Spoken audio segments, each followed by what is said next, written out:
Most people think making a great coconut jollof rice is all about the seasoning, but the real secret is what happened before the rice even goes into the pot. Today, I'm sharing how I make rich and flavorful coconut jollof rice that is always a hit every time with family and friends.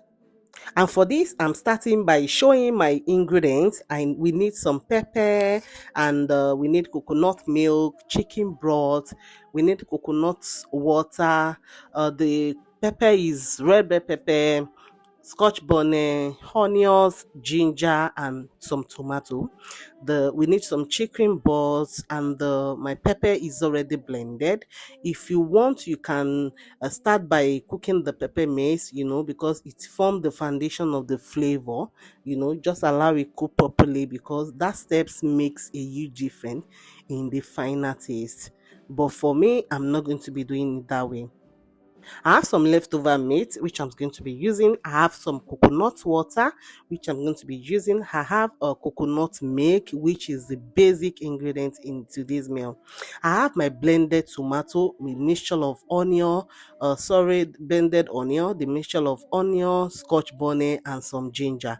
So I have my seasoning and spices. I'm going to be making use of some coconut oil, just a little. I don't really need it anyway.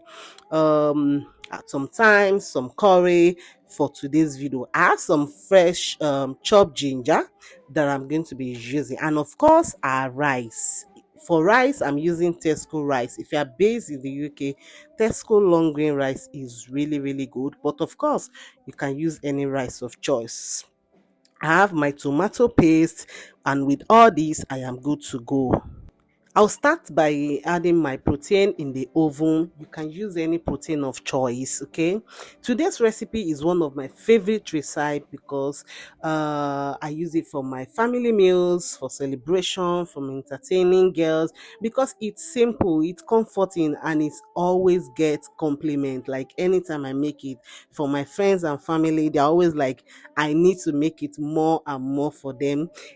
That's why I'm like, okay, why not, let me share with my amazing fam. Now I will start by heating up the pot and adding my sunflower oil. I will add the tomato paste in it, and I'm going to add the blended onions. Please, you can choose to chop the onions, and then I'm going to start stirring that until the taste is really, really raw. For tomato paste, you want it to be well fried. You don't want you are going to you will have a lot of patience, because you want all the sweetness completely gone. I'll go ahead and add my fresh chopped ginger, and I will mix that really good.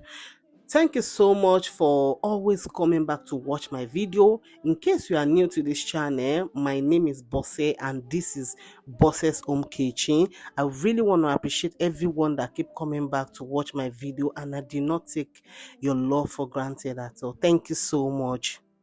Number one secret to cooking a rich and flavorful coconut jollof is to cook the pepper base. The secret to flavorful coconut jollof rice isn't the coconut milk, it's cooking your pepper base until the raw taste is completely gone. Many people rush this step. When the pepper and tomato mixture is well fried, the flavor becomes deeper, richer, and more concentrated.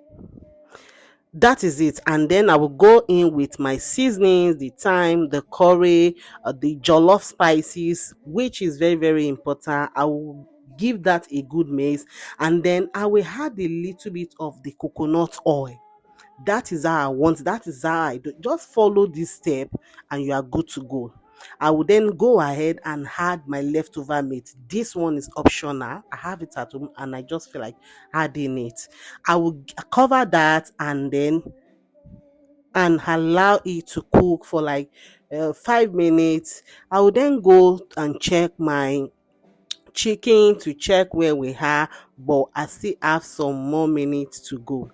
I will cover it and then go ahead to wash my rice.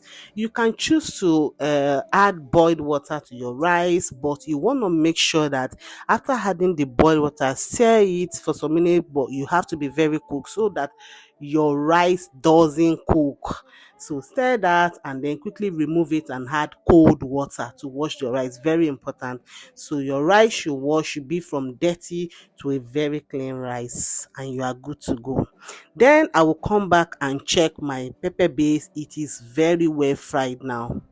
Now I will go with my chicken stock. Now, number two secret is to replace part of the stock with coconut milk. Instead of using a 2 cup of stock, you can always use, I'm just giving you example now. Use 1 cup of stock and then 1 cup of milk. The secret is balancing coconut milk with with stock, instead of using only coconut milk or instead of using only the stock.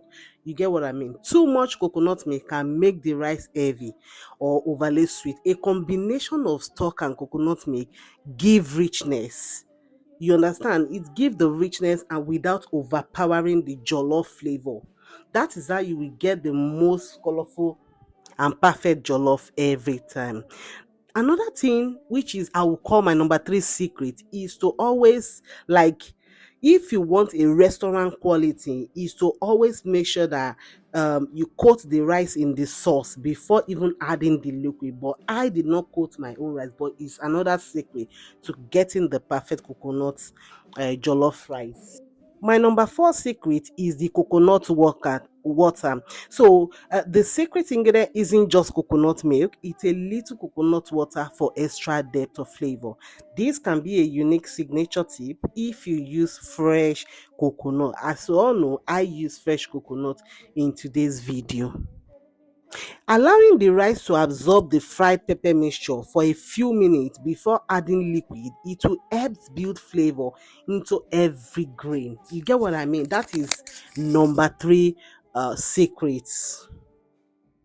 So if you allow it to absorb it, it will give more flavor to the rice. Now my chicken is ready and I'm really really hungry and I have to take part of my salad and chicken. That is for my lunch. After 20 minutes, the rice we are getting there, and I had to add some corn to it. It is optional.